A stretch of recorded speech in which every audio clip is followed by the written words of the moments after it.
缺陷名称ឈ្មោះបញ្ហា缺陷បញ្ហាខូច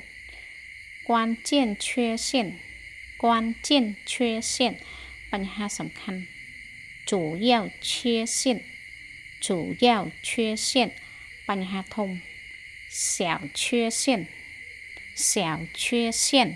បញ្ហាតូច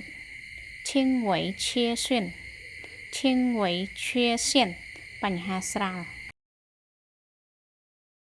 线头កន្ទុយអំបោះ清洁度អនាម័យ污染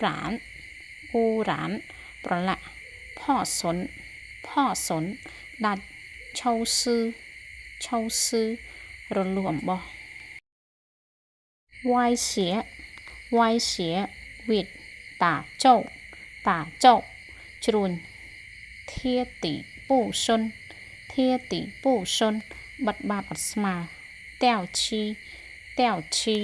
របក脱落របកចេញ脱层របកស្រទាប់刮痕ស្នាម开胶ហាប់កៅអ៊ី胶ហៀកៅកៅទីខ្ពស់ទាប大小ធំតូច长短វែងខ្លី断线ដាច់អំបោះ忘记车ភ្លេចដេរ色差ខុសពណ៌